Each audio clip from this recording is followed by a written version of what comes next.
Upon seeing my content, you may be thinking, man, how in the nation of Tar does Masquayla do the Don Bluth Deke style and also the Sega Genesis cartridge cover at the same time? How do you do that? Surely it isn't like 12 years of practice and like a bajillion character refs downloaded on your phone. Well, kind of. But there's a lot more than that, but I'm going to have to explain that visually. I have like no proper recording equipment, I'm just using my phone. Also, I'm traveling via scooter because my foot is broken. I will explain later. I tried to parkour over the kitchen counter like an absolute moron. So not only do I have all of my visual references on my phone, I have them in my room as well. Usually when I do full renders of things, I do it in like Greg Martin's US Sonic style, I think that's his name. As you can see, I have the Sonic 2 poster. I forget which one that is, I think that's the Game Gear one for Sonic 2. And then the Sonic 3 poster right here. Also Super Metroid because that is arguably the best game ever. Here's my entire shelf dedicated to just Sonic figurines that I find at Walmart. But other than figurines, I also have books. This is a Sonic Look and Find book. I got it because I saw Sally and Grounder on the cover at the same time and I was like, oh my gosh, they're both in the same place. It has character refs on the front page and it uses the wrong Robotnik, but this happens a lot. I love the Scratch, like this miscolored Scratch riding a skateboard to his doom. It's my favorite thing ever. Sometimes there are like clusters of Grounders, just red Grounders everywhere.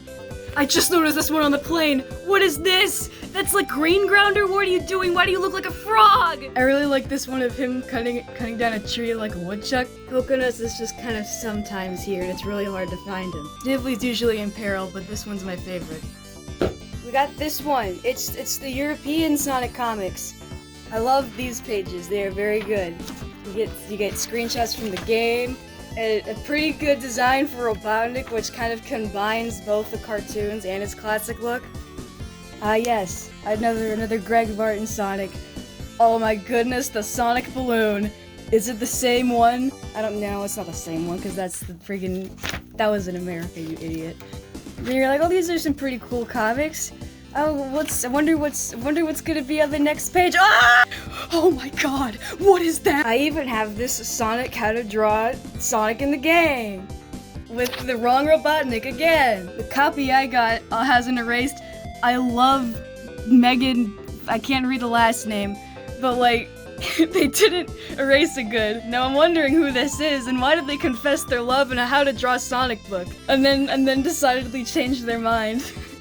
So some of these have good tutorials. I feel like the front reference of Sonic winking is from like Sonic Underground or something, and I'm pretty sure this book was written in like 96, which is like the time it aired. Also, I colored some of the pictures. As you can see, I'm pretty sure there's tons of these, so I just pulled out the crayons and I got bored. Like, some of these tutorials are good. Like, the Knuckles one is okay. I don't like Snively's for some reason, though, because, like, they draw his body like a trapezoid, but really, he's egg-shaped. Like, him and Robotnik both, they're egg-shaped. Their torsos are. I'll show you a better visual reference of his actual ref from the show. See, look, they're both egg-shaped. It's like an egg on the side, you see? And then Snively's also egg-shaped. His is like an egg, but it's like upright. You see? They're egg-shaped! I also got 2 copies of one of the picture books. I don't know when I got them, 2 of them came in, but I'm glad 2 of them came in because this one's got like whiteout strips on it, but this also has pictures as well. I even have some Archie comics! Whoa! I really want to get my hands on issue 175 because that one is one of the best ones, and 187 because that's the one that has Scratch and Grounder Coconuts in it. Little did I know, this one also has them in it. Where the heck are they? There they are! That made me smile. I also have this comic book day issue.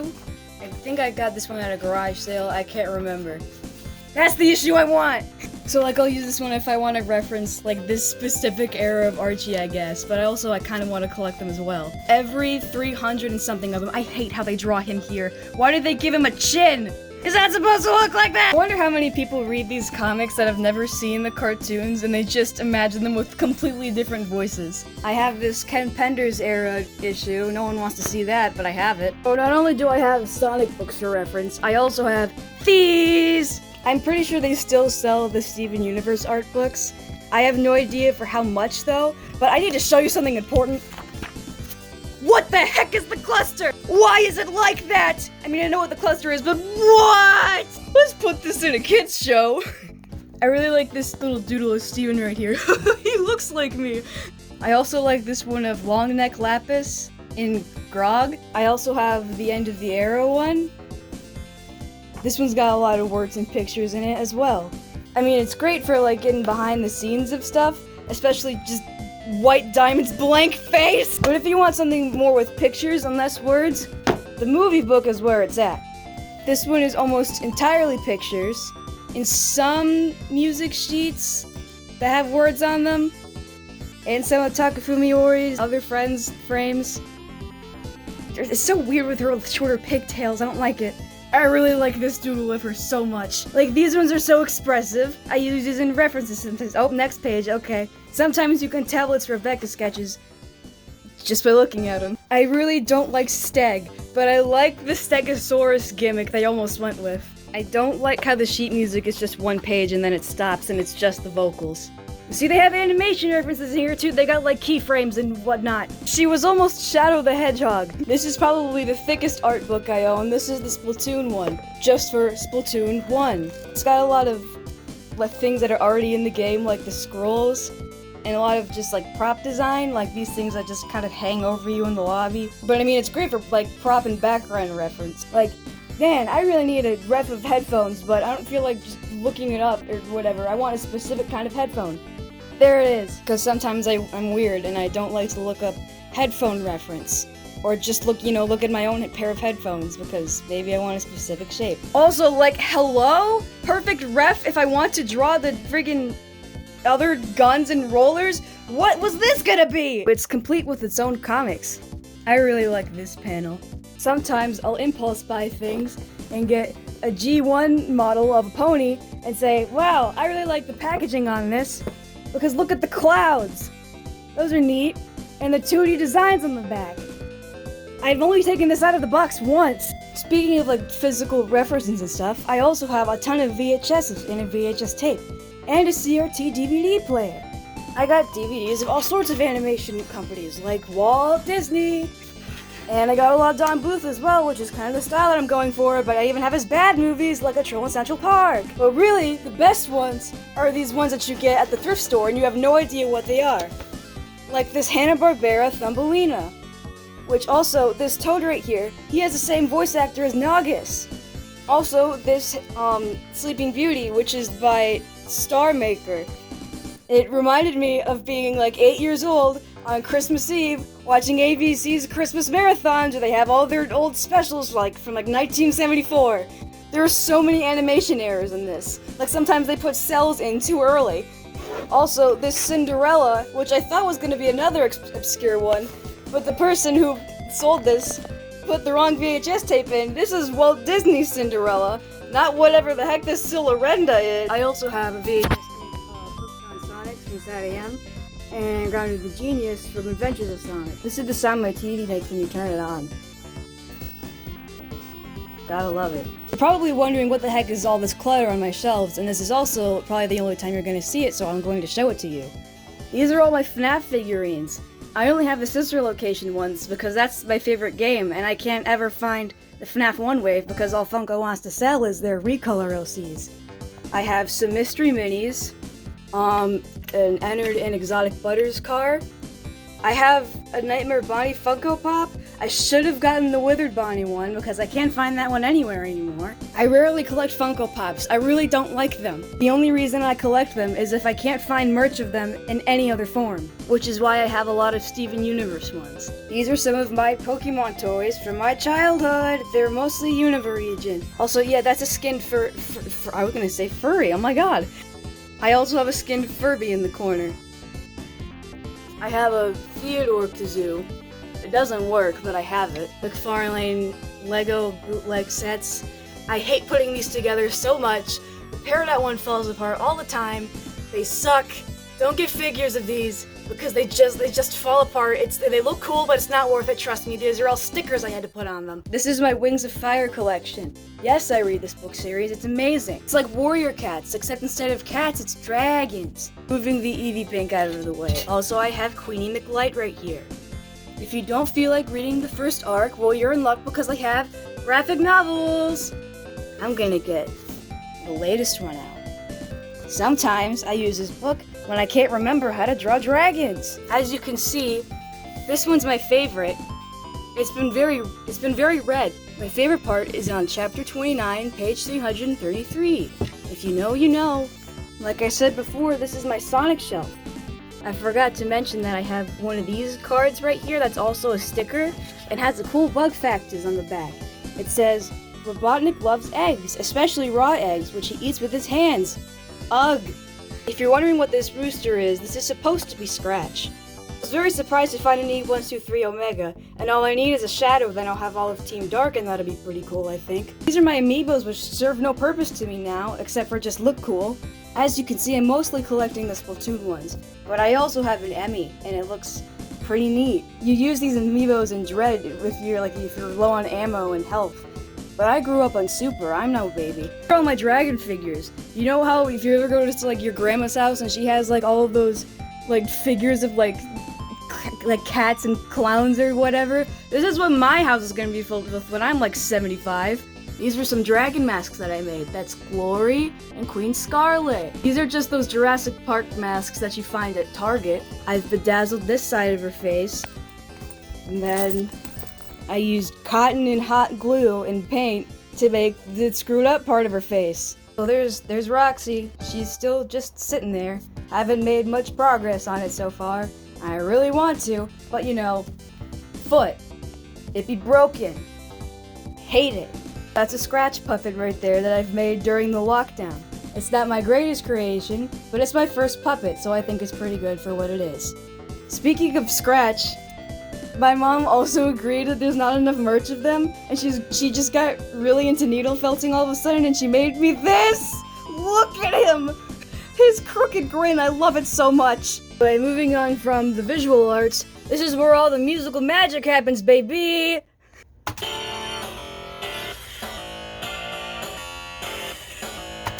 That's it, you only get a sneak peek. I use Deflamask, which is only like $10, and you could do a lot of different consoles with it. You could do Genesis, Arcade, C64, Commodore 64. I'm gonna say it like that because I'm not an idiot. SMS, PCE, Nintendo, Game Boy, and Neo Geo. With this, you're gonna need a MIDI controller. Whoa, whoa, whoa! That's the kind that I have. Your keyboard works as a MIDI controller as well. V makes the F note, which that doesn't make sense. So as well as my art, I try to recreate the nostalgia that I have experienced as a child with my music. Obviously some of my musical references are Sonic, but also there's arcade games like Bubble Bobble, Rainbow Islands, and New Zealand Story. You probably don't recognize any of them, maybe slightly Bubble Bobble, but I will play some of those for you now.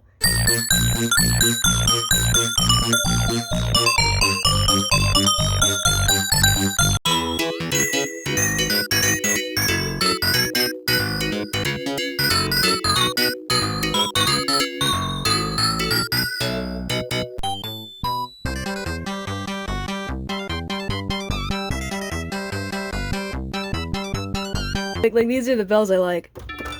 I call these BB chimes because they're supposed to sound like the chimes that play, like when you play Bubble Bobble, except the effect doesn't really settle in unless you duplicate the melody and put a vibrato and a D-tune on it, and it sounds like...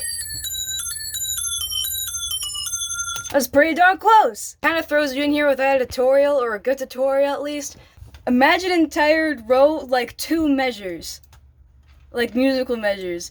This is going to be absolute torture for those who have no experience in like music or band whatsoever. But like each little line is like a quarter note, and then within every space, like every other space is like a 16th note. The in between is an and if you want to do a triplet, you gotta kind of like you put it between the and like a note delay of 2, and then a note delay of 1. That's like a triple at 1. It's triplet too, you goof! That's the closest thing you can get because there's no other way you can put triplets in this. And the next instrument is also a custom-made instrument. I call it the bass sound ever because it's like my favorite sound.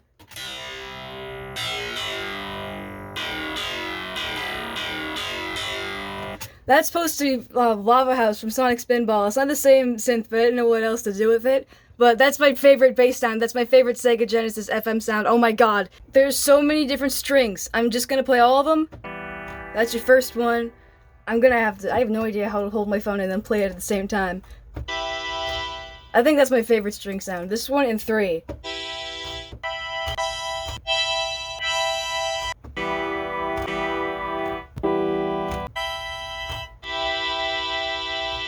Let's not forget Rimcast! Sometimes I can get like the soundtrack to an entire Genesis game and then rip an instrument from it. Like here, well, let's do Sonic 1. I'm gonna take title theme, let's go. No, I don't want to open it, drag it over here. I'm gonna pause it. What if I just want this? Cool. I'm gonna go add that. That's gonna get really annoying, but I'm gonna drag it over in my song folder. Oh my god, please shut up. Whoa! It's like the same instrument. Whoa! It's because it is the same instrument, I just ripped it! Even though I always title my songs as a Genesis remix, I always use the arcade format instead of the Genesis one. Because the actual Genesis format only has 6 FM channels. Whatever the heck these SNs are, but I think it's like those little square waves. And I also have no idea how to put the percussion into it. So that's why I do the arcade one, because there's just a lot more you can do. And also the Genesis one has like has a screech. I don't know how else to describe it. Like, well, obviously that one's good, but most of the time there's like a little fuzzy sound, and I don't like it. But Sega stuff isn't the only thing I do. Sometimes I do the Nintendo stuff just to try it out, and it's not as great, but you know.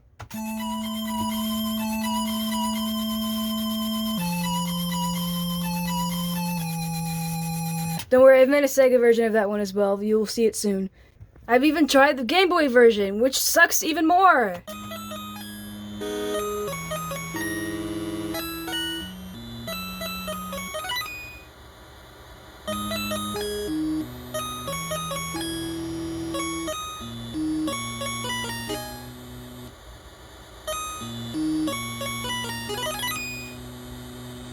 It sucks because I know how to play this on piano way better. I will show you that right now. Phone's like gonna die, I gotta do this fast.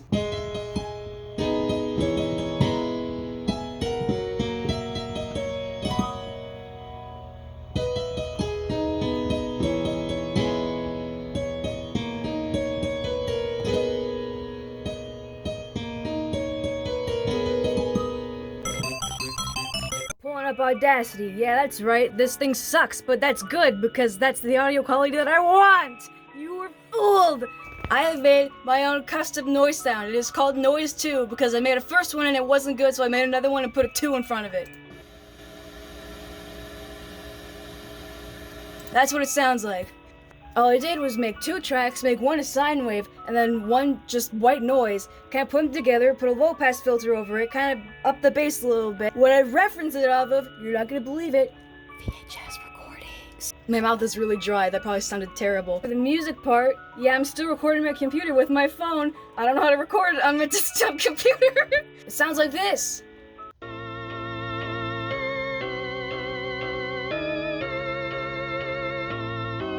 Yeah, that sounded like it's from Nightmare Before Christmas, but that's really just Kitten Sneezes Spinel parody of that song. Anyway, what I do is I get Crush.